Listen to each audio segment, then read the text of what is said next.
नमस्कार, मैं अखड़ा पंचनामा में आप सभी का स्वागत है। मैं हूं सुमित और वीकली एक्सपायरी का दिन भारतीय बाजारों के लिए थोड़ा सा चॉपी, लेकिन फिर भी कमजोरी के साथ आज कामकाज होता हुआ दिखाई पड़ा। बहुत ज्यादा डैमेज नहीं, लेकिन थोड़ा बहुत डैमेज आज इंडेक्स के अंदर जरूर रहा। 1160 शेयर तेजी वाले और करीब करीब 1700 शेयर बिकवाली वाले। इससे अंदाजा लगा लीजिए कि एडवांसेस कम थे, डिक्लाइन ज्यादा थे, तो इंडेक्स के अंदर थोड़ी बहुत कमजोरी आपको दिखाई पड़ेगी।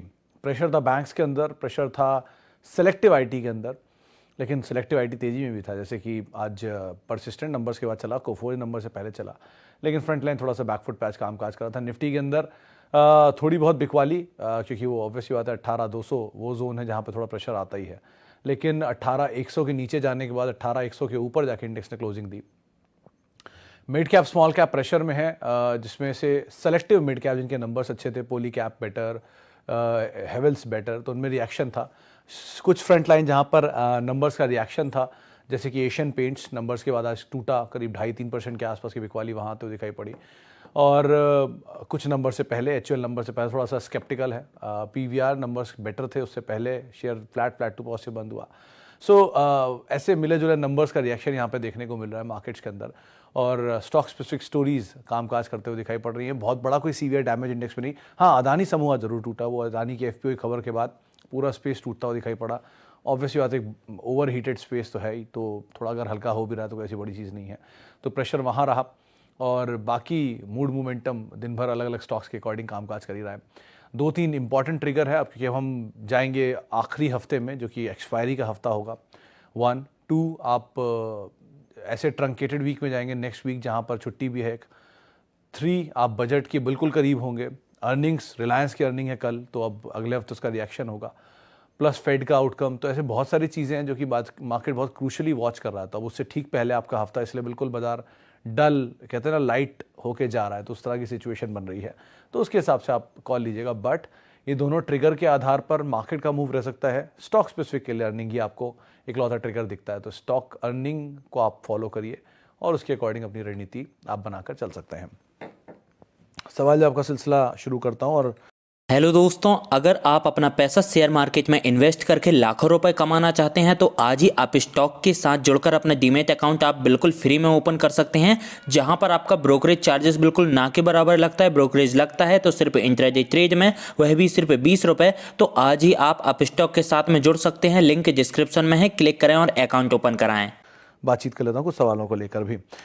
सबसे पहला सवाल जो मेरे पास आया है वो है एशियन पेंट और डी मार्ट नीचे किस लेवल पर ऐड कर सकते हैं। मुझे उम्मीद थी वैसे कि आज एशियन पेंट पर सवाल होंगे सुमित जी। तो देखिए, दोनों के केस में, डी मार्ट के केस में तो आप उन जोन्स को पा रहे हैं जहाँ पर आप ऐड कर सकते हैं। थोड़ा थोड़ा आप यहाँ पाकर थोड़ा थोड़ा ऐड कर सकते हैं। अब रही बात एशियन पेंट की, देखिए एशियन पेंट के नंबर्स को अगर आप दो तरह से देख लीजिए। पहला अच्छा पार्ट बताता हूँ, फिर बुरा।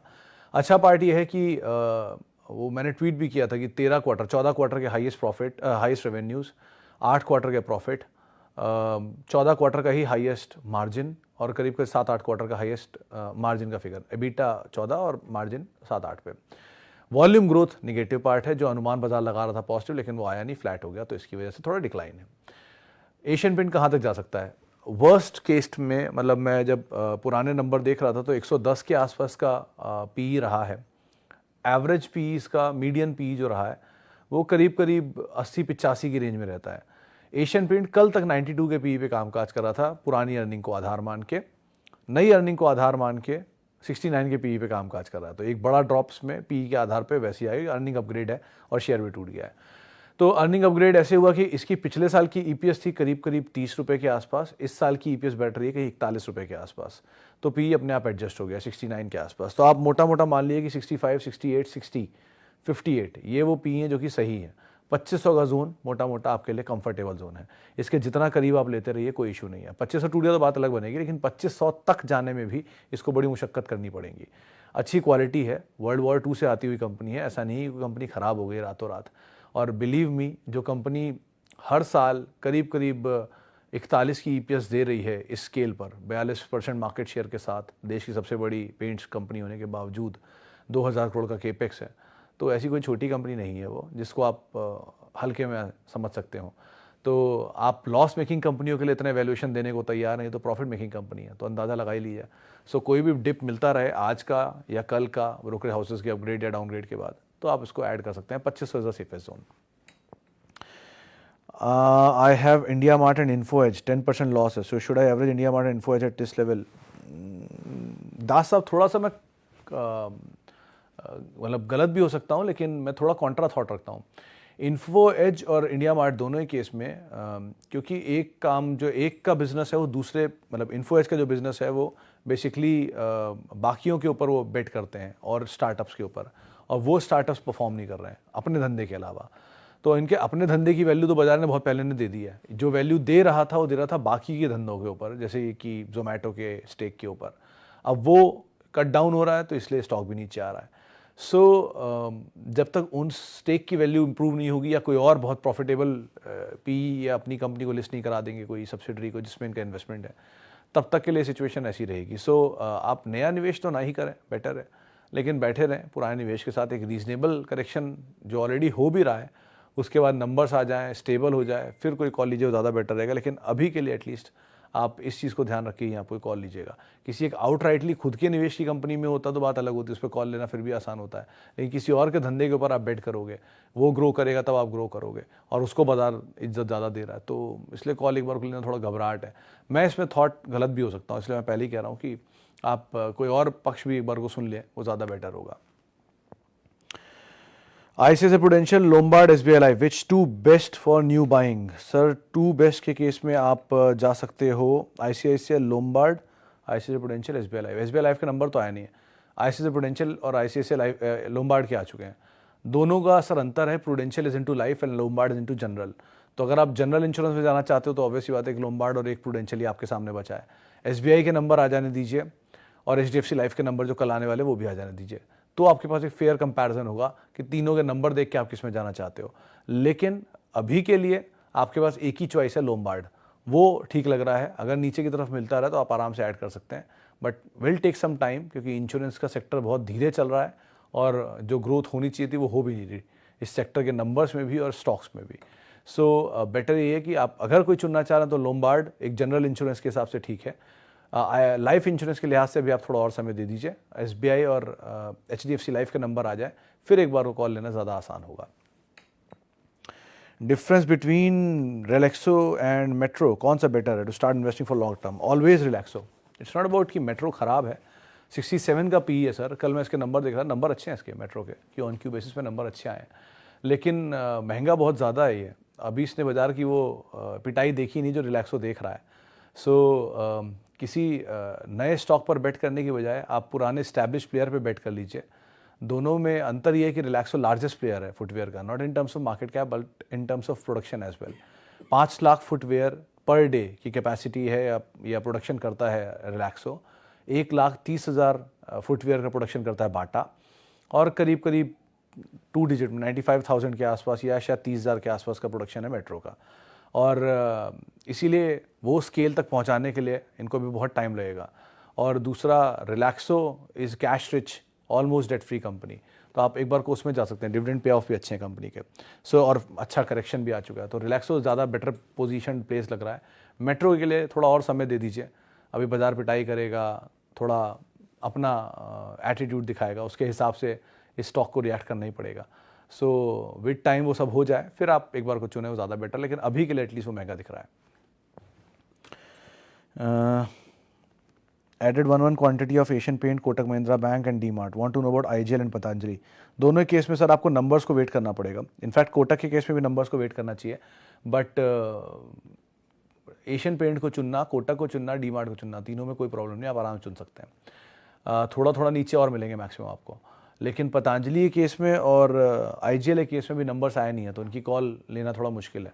पतंजलि एक बार वो 1180 सही है दिख रहा है, एक झटका अगर मार भी तो 1080 मैक्सिमम, लेकिन पतंजलि को 880 का स्टॉप लॉस लेके आप जितना मर्जी ले सकते हैं, कोई ऐसा इशू नहीं है। लेकिन पतंजलि केस में वो स्टेक सेल आना है, कब आएगा, किस भाव पर आएगा, वो कैच है। क्योंकि आप गौर से देखिएगा प्रमोटर की होल्डिंग पतंजलि में 81-82% है, तो प्रमोटर को 6-7% का स्टेक ऑफलोड करना पड़ेगा सेबी के रूल्स के हिसाब से। तो वो ऑफलोड करेगा तो प्रीमियम पे करेगा, वरना कोई लेगा क्यों। तो अगर वो प्रीमियम पे होता है सेल तो कब होता है सेल, वो डिस्काउंट है, और दूसरा फिर नई सप्लाई बाजार में आने का रिस्क रहेगा। सो ये चीज़ें हैं जिसको पतंजलि जो एक ओवरहैंग जिसको कहते हैं जो झेल रहा है अभी, लेकिन बाकी तीनों में ऐसा कोई रिस्क नहीं है, तो आप ठीक जगह पर जा रहे हैं। इनके केस में आप वेट कर लिए थोड़ा सा। What should be the approach with Aarti industries? पहले कुंतल जी वो जो डीमर्जर के शेयर मिल जाएं उसके बाद आप कोई कॉल लीजिए, वो ज़्यादा बेटर रहेगा। अभी के लिए एटलीस्ट इस पर कॉल लेना ठीक नहीं है। हैप्पीएस्ट माइंड के केस में कल मतलब आज नंबर्स हैं और नंबर्स के बाद कल मैनेजमेंट से एक इंटरेक्शन है, तो वो ज़रा हो जाए तो एक बार को सिचुएशन ज़्यादा बेटर रहेगी आपको जवाब देने के लिए। हालांकि अमंग ऑल हैप्पीएस्ट माइंड के केस में बस दो चीज़ अच्छी है, एक तो आप बेट कर सकते हो प्रमोटर के ऊपर, सूटा साहब इज़ एन आइकन, लेकिन 90 साल के हो चुके हैं, तो अब आगे यहाँ से कितना और कंपनी को रुख रवैया रखते हैं, कितना कंसल्ट करते हैं, वो क्रूशियल है पहला। दूसरा, स्टॉक ऑलरेडी इस चीज़ को बहुत मोटा डिस्काउंट या मोटा प्रीमियम पा रहा है, तो वो प्रीमियम डिस्काउंट बदले थोड़े दिन तक अपनी राइट साइज हो जाए, उसके बाद कॉल लेना ज़्यादा बेटर होगा। अगर आप आईटी में जाना भी चाह रहे हैं तो सबसे महंगे मल्टीपल पे हैप्पीएस्ट माइंड खड़ा हुआ है डिस्पाइट टाटा एलेक्सी के मूव के, तो इसीलिए थोड़ा महंगा ज़रूर है। अगर नीचे मिल जाए तो बात अलग है, लेकिन नंबर्स भी हैं, नंबर्स हो जाएं, मैनेजमेंट की कमेंट्री आ जाए, उसके बाद कॉल लीजिए, ज़्यादा बेटर रहेगा। बजाज फिनसर्व 1400 जैसा ज़्यादा बेटर है, लेकिन अगेन वो पहली बात हुई थी कि जब एडजस्टमेंट होता है तो उसके बाद शेयर नीचे कंसोलिडेट करता है। कंसोलिडेट करने दीजिए, कंसोलिडेशन के बाद जो रेंज पे खड़ा रहे वो ज़्यादा बेटर है। क्वालिटी है, इसमें कोई डाउट नहीं है, लेकिन इक्विटी सप्लाई आई है तो थोड़ा नीचे मिल जाए तो ज़्यादा बेटर है। तो अभी तो एडजस्टमेंट हुए हैं, एडजस्टमेंट के बाद का काम हो रहा है। इंस्टेड आप बजाज फिनेंस पे ज़्यादा बेट कर सकते हैं अभी, अगर आप जाना चाह रहे हैं तो नंबर्स आ जाए तो और ही अच्छी बात है। ओके, ग्लैंड फार्मा सर 23 तारीख को नंबर है दीपक जी, मैं भी उसी का ही वेट कर रहा हूँ। दो इसमें ऑलरेडी बहुत पिटाई हो चुकी है, 1400 रुपया 1500 रुपया के रेंज में मैंने लास्ट शायद देखा था, लेकिन ऑलरेडी बहुत ज़्यादा टूट चुका है शेयर, तो इसमें अब खोने के लिए बहुत कुछ नहीं है, तो थोड़ा थोड़ा आप ऐड कर सकते हैं। बट नंबर्स हैं 23 तारीख को, तो उसके लिए भी स्कोप रखिएगा थोड़ा। होता है ना कि आप एक बार में सारा माल मत लीजिए। अगर आप लंबी अवधि के और अच्छे निवेशक हैं और आपका एपेटाइट है शेयरों को होल्ड करने का, आपको रिस्क नहीं है, तो आप आराम से ले लेके रखते रहिए कोई फॉल में। एशियन पेंट आज उनके लिए अच्छा है जिनको घबराहट नहीं हो रही, जिनको घबराहट है वो वेट करेंगे नीचे आने का, और नीचे आने का वेट करने वाले को शायद शेयर जल्दी मिलते नहीं है, वो वेट ही करते रहता है। सो बेटर ये कि आप फॉल मिला है ले लीजिए। जिसने टीसीएस का फॉल लिया वो आज नॉर्मल है, उसको पता है टीसीएस क्वालिटी है, कहीं नहीं जा रहा। एशियन पेंट भी क्वालिटी है sir, 42% market share paint industry का इंडिया में होना अपने आप में बड़ी बात है। 140 करोड़ की आबादी के सामने आप खड़े हो और करीब करीब आप ये मान के चल रहे हो कि अगर 40% मार्केट शेयर है आपका, तो मोटा मोटा स्पेस में अगर सबके सब भी पेंट यूज़ कर लें तो रफली आप 50-60 करोड़ कस्टमरों को केटर कर रहे हो, और ना केवल पेंट के अंदर हो बल्कि आप बाकी स्पेस के अंदर भी हो। सो इस तरह की क्वालिटी के साथ अगर आप जा रहे हो तो ठीक है, आप लोअर एंड पे ले सकते हो। लेकिन ग्लैंड के केस में क्या है, अभी नई लिस्टिंग है तो थोड़ा ओवरहैंग है। स्टिल 23 तारीख को नंबर है, उसको आप ध्यान रख के कोई कॉल ले सकते हैं। अदानी पे कोई भी राय नहीं है सर मेरे पास, माफ़ी मालिक साहब, किसी भी स्टॉक के ऊपर कोई भी राय नहीं, सिवाय विल्मर के कि उसको आप 480 का स्टॉप लॉस लेके ऐड कर सकते हो लोअर लेवल पर। आप बोलते हो किसी भी म्यूचुअल फंड के टॉप 1 या 2 कंपनी ले लो, फिर कंपनी नीचे चले जाते तो फिर क्या करें? तो पुनीत जी और ले लो। उस म्यूचुअल फंड ने स्टेक बेचा क्या अपना? अगर नहीं बेचा तो आप भी मत बेचो सर। मेजर ऑफ जितनी भी बड़े म्यूचुअल फंड हैं, उन सभी बड़े म्यूचुअल फंड्स के पास बड़े क्वालिटी स्टॉक का एक बंच होता है जिसको वो हमेशा बैकअप के लिए रखते हैं। आप कभी देखना LIC की होल्डिंग्स भी चेक करोगे, बहुत आसान है, गूगल में सर्च कर लो LIC होल्डिंग दिख जाएगी आपको, ट्रेंड लाइन में आती है वो। इसके अलावा आप किसी म्यूचुअल फंड की होल्डिंग चेक कर लो, HDFC लाइफ की से SBI की, सबके अपने अपने फंड्स की होल्डिंग होती हैं। तो होल्डिंग में आपको मेजरली सारे कॉमन नाम ही दिखाई पड़ेंगे, वही TCS, वही HDFC बैंक, वही HUL, वही अच्छी कंपनियाँ A ग्रेड की।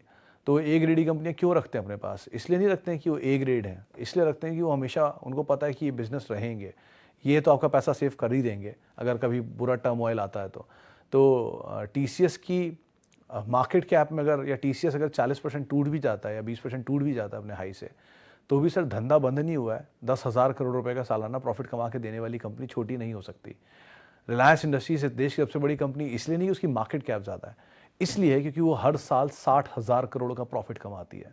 60,000 करोड़ का प्रॉफिट का अंदाज़ा आप लगा सकते हैं कितना बड़ा फिगर होगा। शायद इस देश की कई आबादी के हिस्से उस फिगर को भी ना पहचान पाए, इतना बड़ा फिगर है वो। और 60,000 करोड़ का प्रॉफिट आज से नहीं आ रहा है, सालों से आ ही रहा है। 2 लाख करोड़ की डेट है तो 2 लाख करोड़ का कैश भी है। इस तरह का असेट है जिसको क्रिएट करना इतना आसान नहीं है, जो एक जनरेशन में क्रिएट नहीं होता और एक जनरेशन में ख़त्म भी नहीं हो सकता. So they are too big to fail. Likewise HDFC Bank, likewise HUL, likewise Kotak, likewise ICICI, likewise TCS, Infosys and so on. इनके भाव ऊपर नीचे होते हैं, वो वैल्यूएशन दर्शाते हैं. वो आपको ये बता देंगे कि कहाँ सही से उतरना है, कहाँ से नहीं उतरना है, कहाँ पे आपका लेना ठीक था, कहाँ आपका लेना नहीं था. लेकिन लेना है या नहीं, वो इनकी प्रॉफिटेबिलिटी बताएगी. और प्रॉफिटेबिलिटी आपके सामने है, क्या बता रही है आप खुद ही फॉलो कर लीजिए.